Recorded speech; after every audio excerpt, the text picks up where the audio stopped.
بسم اللہ الرحمن الرحیم۔ السلام علیکم دوستو آج کی ویڈیو میں ہم بات کریں گے کہ ہٹلر کون تھا، آج بھی یہودی ہٹلر سے کیوں نفرت کرتی ہے، ایک عام آدمی سے ہٹلر کیسے سفاک قاتل بنا، نازیزم کیا ہے، نازیوں کا عقیدہ کیا تھا، دوسری جنگ عظیم میں کتنے لوگ قتل ہوئے، ہولوکوسٹ میں کیا ہوا تھا۔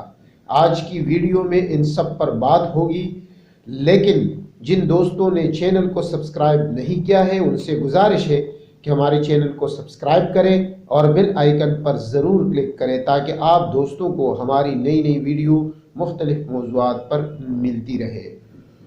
دوستو جرمنی میں ہٹلر کا نام جس طرح مشہور ہوا اور آج بھی پوری دنیا میں ہٹلر کا نام جانا پہچانا جاتا ہے، جرمنی میں ایڈولف ہٹلر 1889 میں پیدا ہوا اور انہوں نے ایک پارٹی بنائی جس کا پورا نام نیشنل سوشلسٹ پارٹی تھا اور فعام میں نازی کہلائی۔ نازیت پہلی عالمی جنگ 1914 سے 1918 اور معاہدہ ورسائی 1919 کی پیدا کردہ مشکلات کا نتیجہ تھی۔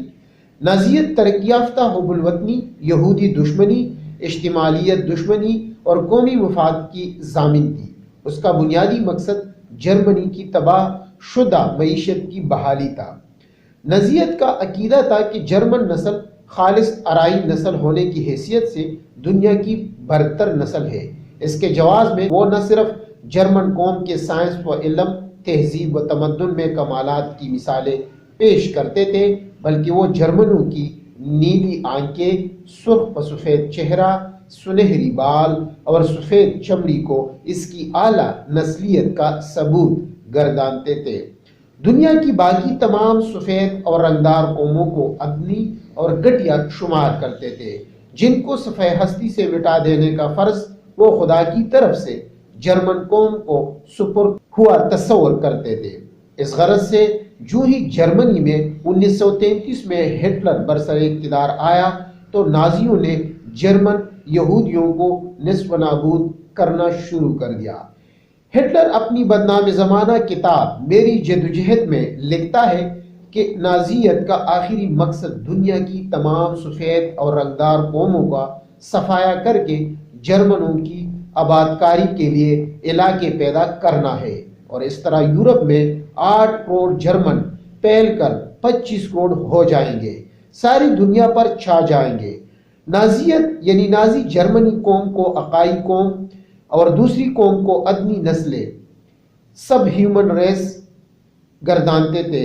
جب نازی جرمنوں نے دوسری عالمی جنگ 1939 سے 1945 میں پولینڈ، روس اور دیگر ممالک فتح کر لیے تو وہاں کے اصلی باشندوں کو نصف و نابود کرنا شروع کر دیا، مگر جرمن فوج کی شکست فاش مئی 1945 نے نازیوں کے ان غیر انسانی منصوبوں کو ختم کر دیا۔ ہٹلر نے اس شکست کو برداشت نہ کرتے ہوئے اپریل 1945 میں خودکشی کر لی تھی۔ ہولوکوسٹ میں 60 لاکھ سے زائد یہودی مرد، خواتین اور بچوں کو قتل کیا گیا تھا۔ یہ واقعات اس وقت رونما ہوئے جب 1933 میں ہٹلر برسر اقتدار آیا۔ آج دنیا کو انسانیت کا اور انسانی حقوق کا درس دینے والے ان مغربی ممالک نے ہمیشہ اپنی انا کو تسکین دینے کے لیے انسانی خون بہایا ہے، جو آج بھی مختلف شکل میں جاری ہے۔ دوسری جنگ عظیم میں 7 کروڑ 50 لاکھ افراد قتل ہوئے، جس میں 2 کروڑ فوجی جبکہ 4 کروڑ سے زائد عام سویلین، مرد، عورت، بچے، بوڑھے، جوان شامل تھے۔ ہٹلر بلائی اسٹریا کے قصبے برناؤ کے ایک متوسط ذمہ دار گھرانے میں پیدا ہوا تھا۔ اس کا باغ محکمہ کسٹم میں کلرک تھا۔ 14 سال کی عمر میں والد کے انتقال کی وجہ سے اپنی ماں کے ساتھ ویانا، اسٹریا چلا گیا اور محنت مزدوری کرنے لگا۔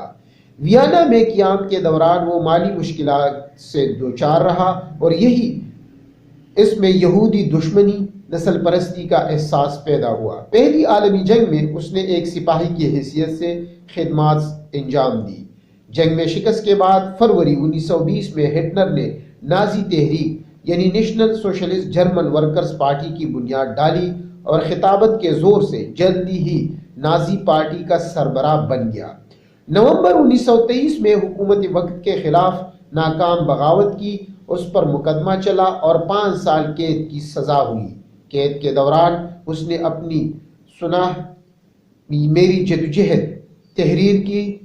جنوری 1933 میں صدر ہنڈنبرگ نے ہٹلر کو جرمنی کا چانسلر مقرر کیا۔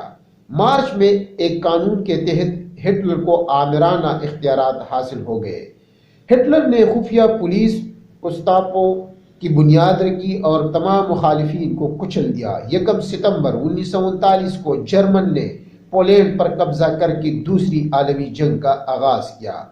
جب جنگ میں فتح کی کوئی امید نہ رہی تو 30 اپریل 1945 کو ہٹلر نے اپنی محبوبہ بیوی ایوا براؤن کو گولی مار کر خود بھی آتما ہتیا کر لی۔ بعد ازاں اس کے سیکرٹری نے دونوں کی لاشوں کو پیٹرول سے جلا کر مسح کر دیا۔ امید ہے کہ آج کی ویڈیو آپ دوستوں کو پسند آئی ہوگی۔ ویڈیو کو زیادہ سے زیادہ شیئر کریں تاکہ دوسری دوستوں کو بھی فائدہ ملے۔